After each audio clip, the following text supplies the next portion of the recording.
ಮುದ್ದು ಮುದ್ದು ನಾಯಿ ಮರಿಗಳಿಗೂ ಕೂಡ ಬೇಕಾಗುತ್ತೆ ಟ್ರೈನಿಂಗ್. ಅಮ್ಮನಿಂದ ಬೇರಾದಂತಹ ಮುದ್ದು ಪುಟಾಣಿ ನಾಯಿ ಮರಿಗಳನ್ನ ಸಾಕೋದು ಹೇಗೆ, ಟ್ರಾಫಿಕ್ನಲ್ಲಿ ಓಡಾಡೋದಕ್ಕೆ ಟ್ರೈನಿಂಗ್ ಬೇಕಾ? ಇದೇ ಇವತ್ತಿನ ವಿಶೇಷ. ನಾನು ಮಮತಾ.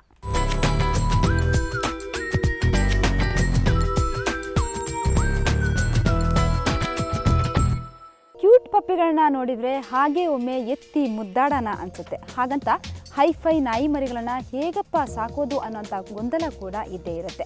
ಆಡೋ ಭಾಷೆಯಲ್ಲೇ ಕೂಡ ನಾಯಿ ಮರಿಗಳನ್ನು ಕಂಟ್ರೋಲ್ ಮಾಡ್ಬೋದು, ಜೊತೆಗೆ ಬಾಂಬ್ ಪತ್ತೆ ಮಾಡ್ಬೋದು, ಕಳ್ಳರನ್ನ ಕೂಡ ಹಿಡಿಬೋದು ಅನ್ನೋದಕ್ಕೆ ಡಾಗ್ ಗುರು ಟ್ರೈನಿಂಗ್ ನೀಡ್ತಾರೆ. ಅರೆ ಅದೆಲ್ಲಿ ಟ್ರೈನಿಂಗ್ ನೀಡ್ತಾರೆ ಅನ್ನೋಂತಹ ಕುತೂಹಲ ನಿಮ್ಮಲ್ಲಿದೆಯಾ? ಹಾಗಾದರೆ ಈ ವರದಿ ನೋಡಿ. ಸಾಮಾನ್ಯವಾಗಿ ನಾಯಿ ಅಂದ್ರೆ ಎಲ್ರಿಗೂ ಬಲು ಪ್ರೀತಿ.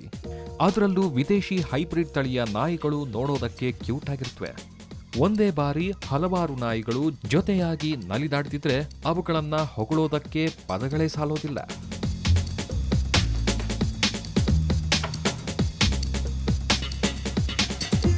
ಹಚ್ಚ ಹಸಿರಿನ ಹುಲ್ಲು ಹಾಸಿನ ಮೇಲೆ ಮುದ್ದು ಮುದ್ದು ನಾಯಿ ಮರಿಗಳು ಆಟವಾಡ್ತಿರೋದನ್ನ ನೋಡಿದ್ರೆ ಒಮ್ಮೆ ಎತ್ತಿ ಮುದ್ದಾಡಿಸೋಣ ಅನ್ಸೋದಂತೂ ನಿಜ. ಅದ್ಹಾಗೆ ಇವೆಲ್ಲ ಇನ್ನೂ 3 ತಿಂಗಳ ನಾಯಿ ಮರಿಗಳು.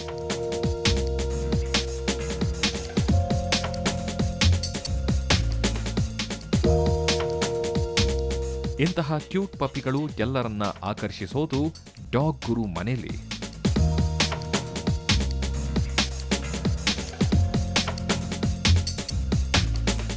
ಮನೆ ಕಾಯೋಕೆ ನಾಯಿ ಮರಿಗಳನ್ನ ಸಾಕೋದು ಸಾಮಾನ್ಯ. ಆದರೆ ಇನ್ನು ಕೆಲವರು ನಾಯಿಗಳನ್ನ ಸಾಕೋದನ್ನೇ ಒಂದು ಹವ್ಯಾಸವನ್ನಾಗಿ ಮಾಡ್ಕೊಳ್ತಾರೆ.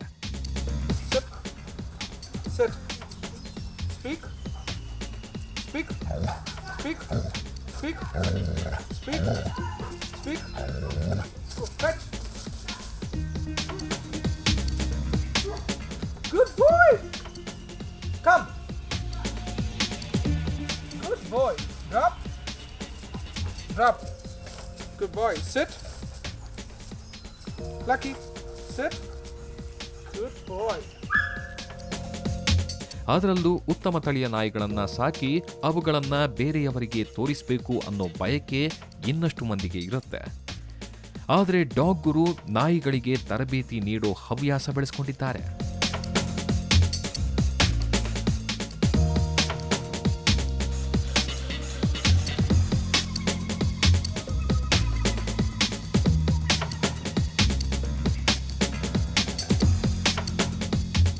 ಚಿಕ್ಕ ಮಗುವಿಂದ ನನಗೆ ನಾಯಿಗಳ ಬಗ್ಗೆ ತುಂಬ ಆಸಕ್ತಿ ಇತ್ತು. ಹಾಗೆ ನಾನು ಬೆಳೀತಾ ಇಂಜಿನಿಯರಿಂಗ್ ಆಯಿತು. ಆವಾಗ ನಮ್ಮ ಸುಮಾರು ನಾಯಿಗಳನ್ನ ಬ್ರೀಡ್ ಮಾಡ್ತಿದ್ದೆ.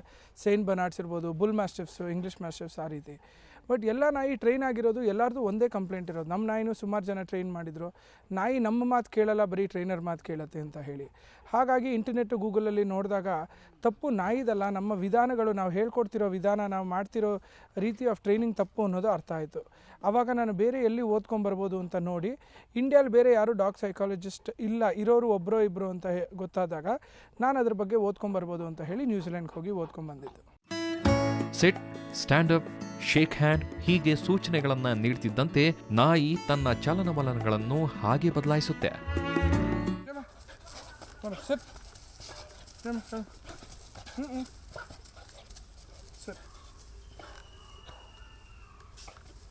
हनुमंत किधर? हे सुमन पकड़ो, उसको पकड़ो, पहले पकड़ो, मैं जम्मा को पकड़ता हूँ. जाओ उसके पीछे जाओ. जमा सुमन जमा कम. ಹೀಗೆ ತಮ್ಮ ಭಾಷೆಯಲ್ಲಿ ನಾಯಿಗಳಿಗೆ ಶಿಸ್ತುಬದ್ಧವಾಗಿ ಟ್ರೈನಿಂಗ್ ಕೊಡ್ತಾರೆ ಮಾಲೀಕರು.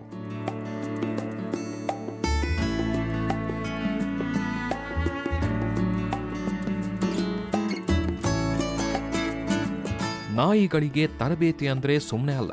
ಸಾರ್ವಜನಿಕ ಸಭೆಗಳಲ್ಲಿ, ರೈಲ್ವೆ ನಿಲ್ದಾಣಗಳಲ್ಲಿ, ವಿಮಾನ ನಿಲ್ದಾಣದಲ್ಲಿ ಇಟ್ಟಿರುವ ಬಾಂಬ್ ಪತ್ತೆ ಮಾಡುವ ಬಗ್ಗೆ ನಾಯಿಗಳಿಗೆ ತರಬೇತಿ ನೀಡಲಾಗುತ್ತೆ.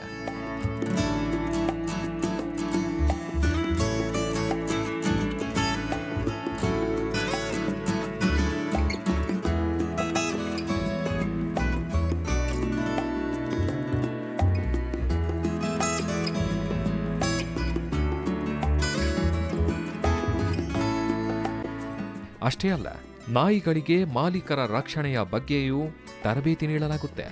ಅನುಮಾನಾಸ್ಪದ ವ್ಯಕ್ತಿಗಳನ್ನು ಹೇಗೆ ಅಟ್ಯಾಕ್ ಮಾಡಬೇಕು ಅನ್ನೋದನ್ನು ತರಬೇತಿಯಲ್ಲಿ ಹೇಳಿಕೊಡಲಾಗುತ್ತೆ.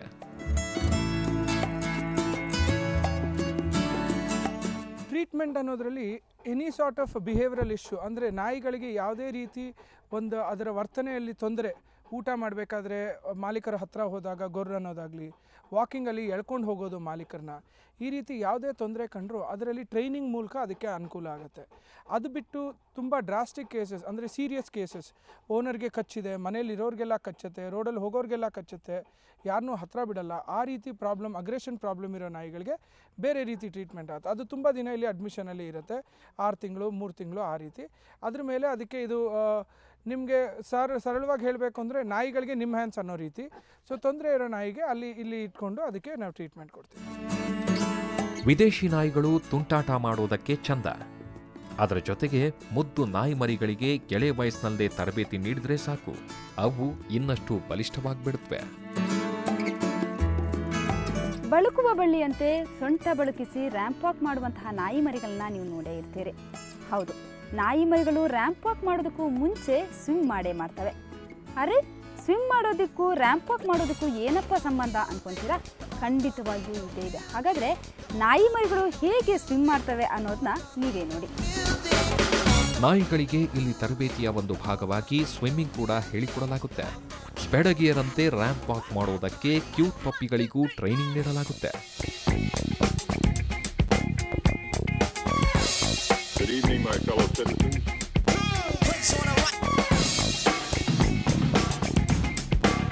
ಕೆಲ ನಾಯಿಗಳು ಒಬೆಸಿಟಿಯಿಂದ ಬಳಲ್ತಿದ್ರೆ ಅಂತಹ ನಾಯಿಗಳಿಗೆ ತೂಕ ಕಡಿಮೆ ಮಾಡಲು ಸ್ವಿಮ್ ಮಾಡಿಸಲಾಗುತ್ತೆ. ಅದರಲ್ಲೂ ಮೊದಲಿಗೆ ನಾಯಿ ಮರಿಗಳು ನೀರಿಗಿಳಿಯೋದಕ್ಕೆ ಹಿಂಜರಿಯುತ್ತವೆ. ಅಂತಹ ಸಂದರ್ಭದಲ್ಲಿ ನಾಯಿಗಳನ್ನು 2 ಇಂಚು ಅಡಿ ನೀರಲ್ಲಿ ಊಟ ಮಾಡಿಸಲಾಗುತ್ತೆ. ಬಳಿಕ 6 ಇಂಚು ಅಡಿ ನೀರಲ್ಲಿ ಆಟ ಆಡಿಸಲಾಗುತ್ತೆ. ಬಳಿಕ ತಲೆ ಮುಳುಗುವಂತೆ ನಿಧಾನಕ್ಕೆ ನೀರಲ್ಲಿ ಬಿಡಲಾಗುತ್ತೆ.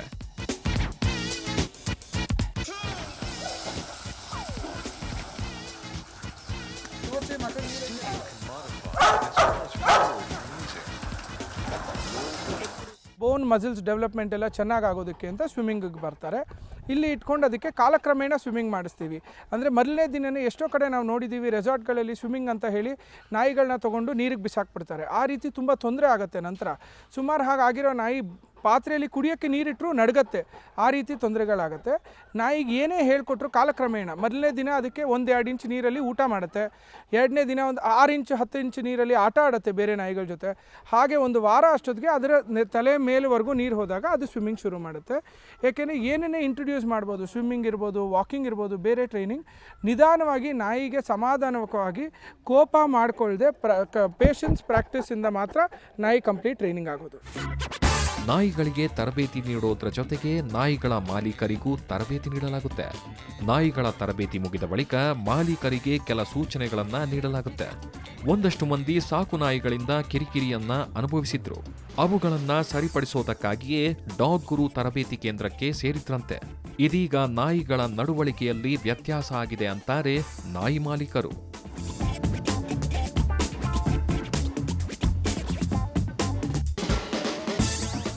ನಾಯಿ ಸಾಕಿದ್ವಿ ಮನೇಲಿ, ಒಂದು ಜರ್ಮನ್ ಶೆಪರ್ಡ್ ಅಂತ ಒಂದು ನಾಯಿ. ಅದು ತುಂಬ ಅಗ್ರೆಸಿವ್ ಇತ್ತು. ಮನೆ ತಾವು ಯಾರು ಬಂದರು ಏನು ಮಾಡೋದು, ಬರೋಕ್ಕೆ ಮನೆ ಒಳಗಡೆ ಬಿಡ್ತಾ ಇರಲಿಲ್ಲ. ತುಂಬ ಅಗ್ರೆಸಿವ್ ಆಗಿತ್ತು. ಆಮೇಲೆ ರೋಡಲ್ಲಿ ವಾಕಿಂಗ್ ಹಿಡ್ಕೊಂಡು ಹೋಗ್ಬೇಕಾದ್ರೆ ತುಂಬ ಕಚ್ಚಕ್ಕೆ ಹೋಗೋದು, ಎಳ್ದಾಡೋದು, ತುಂಬ ಪ್ರಾಬ್ಲಮ್ ಕೊಡ್ತಾಯಿತ್ತು. ನಾವು ಅದರಿಂದ ಒಬ್ಬ ಒಳ್ಳೆ ಡಾಗ್ ಟ್ರೈನರ್ನ ಹುಡುಕಬೇಕು ಅಂತಂದಾಗ ಇಂಟರ್ನೆಟ್ಟಲ್ಲಿ ನಾವು ಗೂಗಲಲ್ಲಿ ಸರ್ಚ್ ಮಾಡಿದಾಗ ಡಾಗ್ ಗುರು ಅಮೃತ ಅಂತ ಒಬ್ಬರದು ಇದು ಸಿಕ್ತು ಮಾಹಿತಿ. ಆ ಮಾಹಿತಿ ಮೇರೆಗೆ ನಾವು ಬಂದು ಇಲ್ಲಿ ಅವ್ರನ್ನ ಭೇಟಿ ಮಾಡಿದಾಗ ನಮ್ಮ ನಾಯಿನ ಇಲ್ಲಿ ಟ್ರೈನಿಂಗ್ ಅಂತ ಬಿಟ್ವಿ. ನಮ್ಮ ನಾಯಿನ ಇಲ್ಲಿ ಟ್ರೈನಿಂಗ್ ಅಂತ ಬಿಟ್ಟಾದಮೇಲೆ ನಮ್ಮ ನಾಯಿ ಹೇಳಿ ಥರ ಎಲ್ಲ ಕೇಳಿಕೊಂಡು ಆರಾಮಾಗಿ ಮನೇಲಿ ಇವಾಗ ಏನು ಯಾವುದೇ ರೀತಿ ತೊಂದರೆ ಇಲ್ದಿರಂಗೆ ರೋಡಲ್ಲಿ ಹೋಗ್ಬೇಕಾದ್ರೂ ನಿಧಾನವಾಗಿ ಕಾಮಾಗಿ ಬರುತ್ತೆ. ನಮಗೆಲ್ಲ ರೀತಿಯಲ್ಲಿ ಖುಷಿಯಾಗಿದೆ ಇಲ್ಲಿ ಬಿಟ್ಟಿರೋದ್ರಿಂದ. ನಾಯಿ ತುಂಬ ಚೆನ್ನಾಗಿದೆ. ಕೆಲವರು ಡಾಗ್ ತರಬೇತಿ ಸೆಂಟರ್ನಿಂದ ಉತ್ತಮ ನಾಯಿಗಳನ್ನು ಪಡ್ಕೊಂಡಿದ್ದಾರೆ. ಜೊತೆಗೆ ನಾಯಿಗೆ ಸ್ವಿಮ್ಮಿಂಗ್ ತರಬೇತಿ ಕೊಡಿಸಿದ್ದಾರೆ. ಇಂಥದ್ದೊಂದು ಶ್ವಾನ ಕೇಂದ್ರ ಇರೋದು ಉತ್ತಮ ಅಂತಾರೆ ಜನರು. ನನಗೆ ನಾಯಿಗಳಂದರೆ ತುಂಬ ಇಷ್ಟ ಇತ್ತು. ನಾನು ನಾಯಿಗಳನ್ನ ಸಾಕಬೇಕು ಅಂತ ಅಂದ್ಕೊಂಡಿದ್ದೆ. ನನಗೆ ಇಂಟರ್ನೆಟ್ಟಲ್ಲಿ ಡಾಗ್ ಗುರು ಅಂತ ನನಗೊಬ್ಬರು ಸಿಕ್ಕಿದ್ರು. ನನಗೆ ಅವ್ರ ಕಡೆಯಿಂದ ಈ ನಾಯಿ ಸಿಕ್ತು. ನನಗೆ ಈ ನಾಯಿ ಸಿಕ್ಕಿದ ಮೇಲೆ ನನಗೆ ತುಂಬ ಏನೋ ನಾಯಿಗಳನ್ನ ಇನ್ನೂ ಜಾಸ್ತಿ ಸಾಕಬೇಕು ಅಂತ ಅನ್ನಿಸ್ತಾ ಇದೆ ನನಗೆ. ಮತ್ತು ಇದನ್ನು ನಾನು ತೊಗೊಂಡ್ಮೇಲೆ ನನಗೆ ಇದನ್ನು ಯಾವ ಥರ ಸಾಕಬೇಕು ಅಂತ ನನಗೇನೋ ಗೊತ್ತಾಗಲಿ, ಐಡಿಯಾ ಬರಲಿಲ್ಲ. ನಾನು ತಿರ್ಗಾ ಡಾಗ್ ಗುರು ಹತ್ರನೇ ಹೋಗಿ ನನ್ನ ನಾಯಿನ ಟ್ರೈನ್ ಮಾಡೋಕ್ಕೆ ಬಿಟ್ಟೆ. ಅವರು ನನಗೆ ನಾಯಿನ ತುಂಬ ಚೆನ್ನಾಗಿ ಟ್ರೈ ಮಾಡಿಕೊಟ್ರು. ಇವಾಗ ತುಂಬ ಆ್ಯಕ್ಟಿವ್ ಆಗಿರುತ್ತೆ ಮನೆಯಲ್ಲಿ, ಯಾರಿಗೂ ಕಚ್ಚೋದಿಲ್ಲ, ತುಂಬ ಚೆನ್ನಾಗಿ ಬರುತ್ತೆ ನಾಯಿ ನಮ್ಮ ಮನೆಯಲ್ಲಿ. ಅಂದ ಹಾಗೆ ಡಾಗ್ ತರಬೇತಿ ಕೇಂದ್ರ ಇರೋದು ಕೆಂಗೇರಿ ಬಳಿಯ ದೊಡ್ಡ ಆಲದ ಮರದ ಬಳಿ. ನಾಯಿ ತೋಟವೆಂದೇ ಪ್ರಸಿದ್ಧಿಯಾದ ಇಲ್ಲಿ ಸುಮಾರು 40ಕ್ಕೂ ಹೆಚ್ಚು ನಾಯಿಗಳನ್ನ ಸಾಕಲಾಗ್ತಿದೆ. ಜೊತೆಗೆ ದಿನನಿತ್ಯ ಹಲವಾರು ವಿದೇಶಿ ನಾಯಿಗಳಿಗೆ ತರಬೇತಿ ನೀಡಲಾಗ್ತಿದೆ. ಇಂಜಿನಿಯರಿಂಗ್ ಮುಗಿದ ಅಮೃತ್ಗೆ ನಾಯಿ ಅಂದ್ರೆ ಬಲು ಇಷ್ಟ. ಹೀಗಾಗಿಯೇ ನ್ಯೂಜಿಲೆಂಡ್ನಲ್ಲಿ ಡಾಗ್ ಸೈಕಾಲಜಿಸ್ಟ್ ಕೋರ್ಸ್ ಮುಗಿಸಿ ನಾಯಿಗಳಿಗೆ ತರಬೇತಿ ನೀಡ್ತಿದ್ದಾರೆ. ನಾಯಿಗಳಿಗೆ ಹೊಡೆದು ಬಡಿದು ಪಾಠ ಹೇಳಬೇಕಾಗಿಲ್ಲ, ನಿಧಾನವಾಗಿ ಮಾತಾಡ್ತಾ ಬುದ್ಧಿ ಕಲಿಸಬಹುದು ಅಂತಾರೆ ಡಾಗ್ ಗುರು ಅಮೃತ್.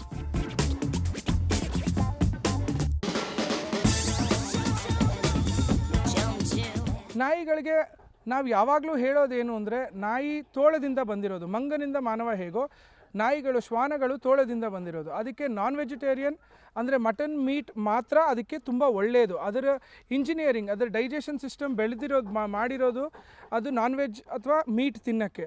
ಒಂದು ವೇಳೆ ನಾವು ಕೊಡೋಕ್ಕಾಗೋದಿಲ್ಲ ಅಂದವ್ರಿಗೆ ಬ್ಯಾಲೆನ್ಸ್ಡ್ ಡ್ರೈ ಫುಡ್ ಬಂದಿರುತ್ತೆ. ಕಮರ್ಷಿಯಲ್ ಫುಡ್ಸ್ ಅಂತ ಏನು ಹೇಳ್ತೀವಿ, Pedigree, rules, Nutripet, Indian made foods, Royal Canin, Eukanuba, science Hills, ಈ ಥರ ಇಂಪೋರ್ಟೆಡ್ ಫುಡ್ಸ್ ಬರುತ್ತೆ. ಅದರಲ್ಲಿ ಒಬ್ಬರು ಸೈಂಟಿಸ್ಟ್ ಇದ್ದು ಫಾರ್ಮುಲಾ ಫುಡ್ದು ನೋಡಿ ನಾಯಿಗೆ, ಆ ಜಾತಿ ನಾಯಿಗೆ ಆ ವಯಸ್ಸಿಗೆ ಎಷ್ಟು ಪೌಷ್ಟಿಕಾಂಶಗಳು ಸಿಗಬೇಕು ಅಂತ ನೋಡಿ ಮಾಡಿರುತ್ತೆ. ಅದನ್ನು ಕೊಟ್ಟಾಗ ನಾಯಿಗಳು ಜಾಸ್ತಿ ದಿನ ಬದುಕೋಕ್ಕಾಗಲಿ, ಪ್ಲಸ್ ಅದಕ್ಕೆ ತೊಂದರೆಗಳು ಬರೋದಿಲ್ಲ. ಇಷ್ಟೇ ಅಲ್ಲ, ವಿದೇಶಿ ನಾಯಿಗಳಿಗೆ ಆಹಾರ ಕೂಡ ವಿದೇಶದ್ದೇ. ಮಾಂಸಾಹಾರಿಯಾಗಿರುವ ನಾಯಿಗಳಿಗೆ ಹೊರದೇಶದ Pedigree, Indian made food, Royal Canin, ನ್ಯೂಕೋಬಾ ಹೀಗೆ ವಿದೇಶಿ ಆಹಾರಗಳಿಂದ ನಾಯಿಗಳು ಬಲಿಷ್ಠವಾಗುತ್ತಂತೆ. ಒಟ್ಟಾರೆ ಡಾಗ್ ಗುರು ಕ್ಯಾಂಪಸ್ ಶ್ವಾನಗಳ ನೆಚ್ಚಿನ ತಾಣ ಅಂದ್ರೆ ತಪ್ಪಾಗಲಾರದು.